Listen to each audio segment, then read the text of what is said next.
এরকম একটা traditional recipe যদি আমাদের লাঞ্চের সময় থাকে তাহলে তো আর কোনো কথাই নেই, অন্য কিচ্ছু লাগবে না এরকম একটা রেসিপি থাকলে। এটা দেখে বুঝতেই পেরে গেছো আজকে তোমাদের সাথে কি রেসিপি শেয়ার করছি। Welcome back to my channel নিপার ঘর সংসার। নিপার ঘর সংসার আরেকটি রেসিপিতে তোমাদের অনেক অনেক স্বাগত। আশা করি যে যেখানে আছো ভালো আছো, সুস্থ আছো। তো ভিডিওটা ফার্স্ট থেকে লাস্ট পর্যন্ত দেখার অনুরোধ রইল। যারা আমার ভিডিও রোজ দেখো তাদেরকে অসংখ্য ধন্যবাদ, আর যারা প্রথম দেখছো তাদেরকেও অসংখ্য ধন্যবাদ। আমি আজ মোচার ঘন্ট তোমাদের সাথে শেয়ার করব, সেই জন্য একটা মোচা নিয়ে নিয়েছি, আর আমি নিচে একটা পেপার পেতে নিয়েছি, তাহলে মোচার দাগটা যেন লেগে না যায় সেই জন্য। তো মোচাটা এবার আমি ভালো করে পরিষ্কার করে নিই। কিছুটা মোচার খোসা ছাড়ানো হয়ে গেছে। এবার মোচার যে অংশটা রান্না করতে হয় সেটাই নিয়েছি। এবার সামনের দিকে একটা সাদা মতো টুপির মতো অংশ থাকে সেটাকেও ফেলে দেবো, আর একটা শক্ত ডাটির মতো থাকে সেটাকেও ফেলে দেবো। কিছু কিছু মোচা লাল, পেছনের অংশটা লাল হয়ে গেছে, শক্ত হয়ে গেছে, সেই অংশটাও আমি ফেলে দেবো। আর যেটা কচি থাকবে সেই অংশটা আমি নেব। এই যে পিছনের অংশটা দেখতে পাচ্ছ, এটা লাল মতো হয়ে গেছে, এটা আমি ফেলে দেব। মোচার মধ্যে কিন্তু অনেক গুণাগুণ আছে। মোচা খেলে কিন্তু আমাদের অনেক রোগ প্রতিরোধ করা যায়। মোচার মধ্যে আছে ভিটামিন B6, C ও ফাইবার, ভিটামিন ই, প্রোটিন এবং অন্যান্য পুষ্টি উপাদান যা শরীরের জন্য খুব উপকারী হয় এই মোচা। এবারে আমি মোচাটা খুব ঝিরিঝিরি করে কেটে নিচ্ছি। এবারে আমার পুরো মোচাটা একদম ঝিরিঝিরি করে কাটা হয়ে গেছে। এর মধ্যে আমি একটু হলুদ গুঁড়ো আর জল দিয়ে ভালো করে মেখে কিছুক্ষণের জন্য ভিজিয়ে রাখবো। তাহলে মোচার কষটা যে আছে কালো মতো সেটা কিন্তু বেরিয়ে যাবে। তাহলে মোচার ঘন্টটা যখন রান্না করব তখন কিন্তু আর কালো হবে না। হলুদ আর জল দিয়ে মেশানো হয়ে গেছে মোচাটা, এবার আমি কিছুক্ষণের জন্য রেখে দিই। মোচা কাটার পর হাতটা কিন্তু খুব বাজেভাবে কালো হয়ে যায়। এটা যত টাইম যাবে তত আরও কালোটা বেশি হবে, আর লোকের সামনে হাত বের করতে লজ্জা লাগবে, দেখতে খুব খারাপ লাগে।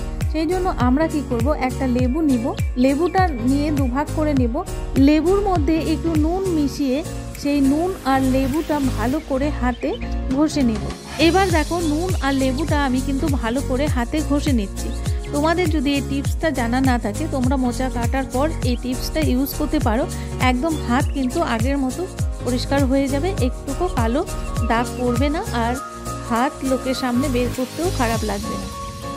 এবার দেখো আমার হাতটা কিন্তু আগের মতো একদম ক্লিন হয়ে গেছে, একটুকু কালো দাগ নেই। আগে কেমন দেখাচ্ছিল মোচা কাটার পর, হাতটা কিন্তু খুব বিশ্রীভাবে কালো হয়ে গেছিলো। লেবু আর নুন দিয়ে ঘষার পর হাতটা একদম ক্লিন এবং আগের মতো হয়ে গেছে।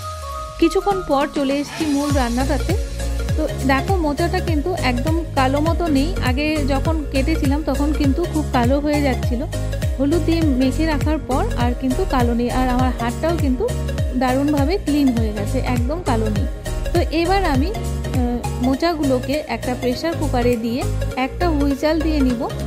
তোমরা চাইলে এটা কড়াইয়ের মধ্যে ভাপিয়ে নিতে পারো, আমি প্রেসার কুকারে দিচ্ছি, একটু তাড়াতাড়ি হয়ে যাবে সেই জন্য। আর আমি দিয়ে দিচ্ছি একটুখানি নুনটা দেওয়াতে একটু তাড়াতাড়ি সেদ্ধটা হয়ে যাবে। কুকারটা আমি গ্যাসের উপর বসিয়ে দিয়েছি। এবার আমি এখানে দেখো অল্প একটু গোবিন্দভোগ চাল নিয়ে নিয়েছি, একদম অল্প নিয়েছি, এখানে 3 থেকে 4 চামচের মতো হবে গোবিন্দভোগ চাল। তো চালটাকে আমি ভালো করে ধুয়ে ক্লিন করে নিচ্ছি। এখানে দেখো আমি 150 গ্রাম পনির নিয়ে নিয়েছি। এই পনিরটাকে এবার আমি ছোট ছোট করে কিউব কিউব করে কেটে নেব। তোমরা তোমাদের পরিমাণ মতো নিয়ে নিবে, যে যেরকম কম বেশি খেতে চাও। আমি যেহেতু একটা মোচা নিয়েছি, তো আমার মনে হলো একটা মোচাতে 150 গ্রাম পনির লাগবে। পনিরটা আমার কাটা হয়ে গেছে ছোট ছোট করে। এবারে আমি একটা মিক্সচার জার নিয়ে নিয়েছি, এর মধ্যে 2টো টমেটোর দানাগুলো ছাড়িয়ে নিয়েছি, টমেটোর দানা ছাড়িয়ে 2টো টমেটো নিয়েছি, আর কয়েকটা কাজু বাদাম নিয়ে একসাথে পেস্ট করে নেব। প্রেসার কুকারে যে মোচাটা দিয়েছিলাম সেটা একটা হুইসেল দেওয়ার পর আমি নামিয়ে নিয়েছি। সেটা রিলিজ হওয়ার পর আমি একটা স্ট্রেনারের সাহায্যে মোচাটাকে ভালো করে জল ঝরিয়ে নিচ্ছি। এবারে আমি গোবিন্দভোগ চালটা যে ধুয়ে ক্লিন করে রেখেছিলাম তার মধ্যে আমি দিয়ে দিচ্ছি একটুখানি নুন, আর দিয়ে দিচ্ছি একটুখানি হলুদ গুঁড়ো। এটা দিয়ে আমি একটু গোবিন্দভোগ চালটাকে মাখিয়ে নেব। এবারে আমি গ্যাসের উপর কড়াই বসিয়ে দিয়েছি, কড়াইটা গরম হয়ে গেছে। এর মধ্যে দিয়ে দিলাম একটু সর্ষের তেল। আমি পুরো রান্নাটা সর্ষের তেলে করব। সর্ষের তেলটা আমি চারিদিকে ছড়িয়ে নিচ্ছি। এবার আমি চালটাকে সর্ষের তেলে ভেজে নিব। অল্প তেলে চাল ভাজতে হবে, বেশি তেল দিলে চালটা কিন্তু তোলার সময় অসুবিধা হবে। চালটা দেখো কি সুন্দর ফুলের মতো ফ্রাই হয়ে গেছে। এবার আমি চালটাকে আস্তে আস্তে করে নামিয়ে নিই। চালটা নামিয়ে নেওয়ার পর আমি কড়াইয়ের মধ্যে দিয়ে দিলাম আর একটু সর্ষের তেল। এবারে আমি তেল গরম হয়ে গেলে আলুতে নুন হলুদ মাখিয়ে আলুটাকেও বেশ ডিপ ফ্রাই করে নেব। আলুটা আমি ঢাকা দিয়ে দিচ্ছি, তাহলে আমার 50% কিন্তু সেদ্ধ হয়ে যাবে। এবারে বয়েল করা মোচাটা আমি একটু হাত দিয়ে চটকে নিচ্ছি।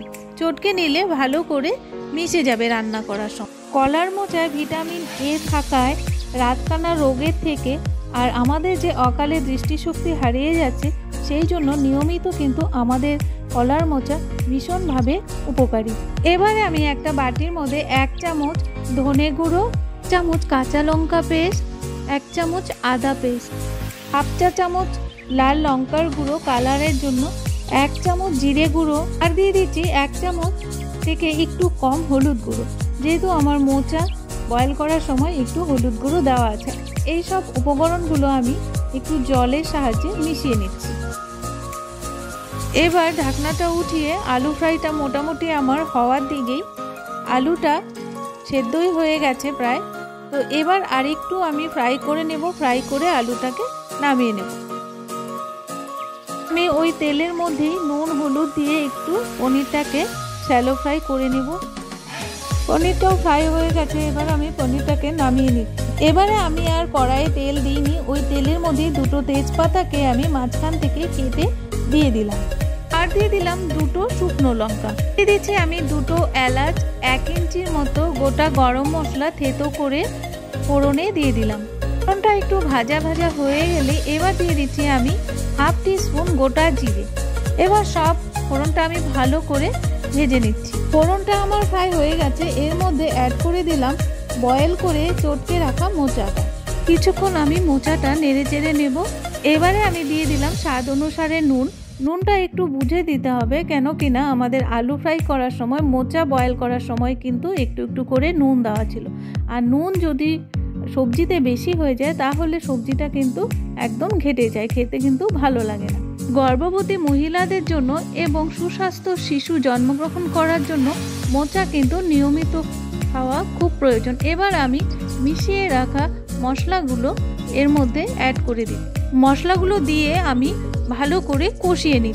গ্যাসের ফ্লেমটা আমি হাই টু মিডিয়ামে করে পুরো রান্নাটা করছি। মশলাগুলো আমার কষানো হয়ে গেছে। এর মধ্যে আমি ভেজে রাখা আলু আর গোবিন্দভোগ চালটা অ্যাড করে দিলাম।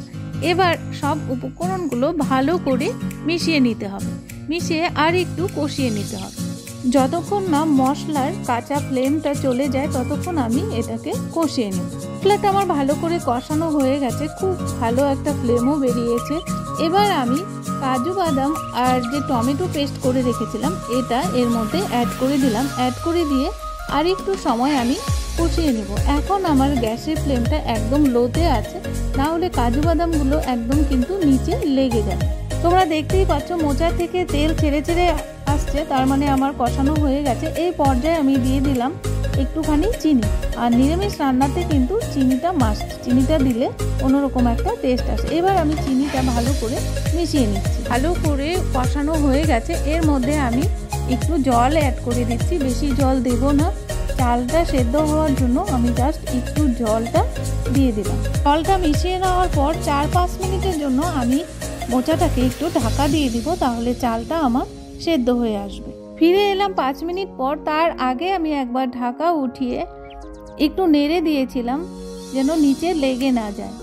তো এবার আমার চালটা কিন্তু ভালো সেদ্ধ হয়ে গেছে। তোমরা দেখতেই পাচ্ছ চালটা সেদ্ধ হয়ে গেছে। এই পর্যায়ে আমি দিয়ে দিলাম ভেজে রাখা পনিরগুলো, পনির আর দিয়ে দিলাম কিছুটা কিশমিশ। তো কিশমিশ আর পনিরের মোচার ঘন্টটা আরও সুস্বাদু করে তোলে, আরও খেতে দুর্দান্ত টেস্ট হয়। এবার পনির আর কিশমিশটা ভালো করে মিশিয়ে নিচ্ছি। এবার মোচার ঘন্টটা কিন্তু আমার প্রায় হয়েই এসছে। মোচার ঘন্টটা আমার হয়ে যাওয়ার মধ্যে এর মধ্যে আমি দিয়ে দিলাম 1 চামচ ঘি, আর দিয়ে দিলাম আমি হাফ চা চামচ গুঁড়ো শাহি গরম মশলা। এবার গরম মশলা আর ঘিটা ভালো করে মিশিয়ে আমি গ্যাসটা অফ করে কিছুক্ষণ স্ট্যান্ডিং টাইম দিয়ে আমি মোচার ঘন্টটা নামিয়ে নেব।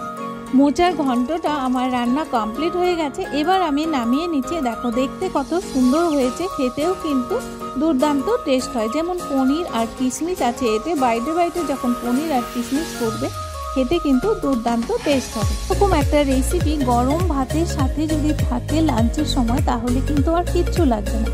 মোচা কিন্তু আমাদের শরীরে কোলেস্ট্রল কমাতে সাহায্য করে, ডায়াবেটিস নিয়ন্ত্রণে রাখে, পেটের সমস্যার সমাধান করে মোচা, হাড়ের ক্ষয়ক্ষতি রোধ করে, আর আমাদের স্কিন ভালো রাখতেও কিন্তু মোচা খুব উপকারী। তো এইরকম একটা ট্র্যাডিশনাল ডিশ কিন্তু আমরা বাড়িতে ট্রাই করতেই পারি। এই দেখো আমার মোচার ঘন্টের ফাইনাল লুক, দেখতে কত সুন্দর হয়েছে আর খেতেও কিন্তু খুব টেস্টি হয়। অনেক সময় দেখলেই বোঝা যায় যে রান্নাটা কেমন হয়েছে। তো আজকের রেসিপিটা তোমাদের কাছে কেমন লাগলো তোমরা অবশ্যই কিন্তু একটা লাইক করে কমেন্টস করো আর শেয়ার করো। আর যারা নতুন বন্ধু দেখছো তারা অবশ্যই সাবস্ক্রাইব করে বেল নোটিফিকেশনটি অল করে রেখো, তাহলে আমার নিত্য নতুন ভিডিও, ব্লগ বা রেসিপি সবার আগে তোমাদের কাছে পৌঁছে যাবে। আজকে এখানেই রাখছি, ভালো থাকবে, সুস্থ থাকবে। যারা আমার ভিডিও ফার্স্ট থেকে লাস্ট পর্যন্ত দেখলে তাদেরকে অসংখ্য ধন্যবাদ। তো আজকে টাটা।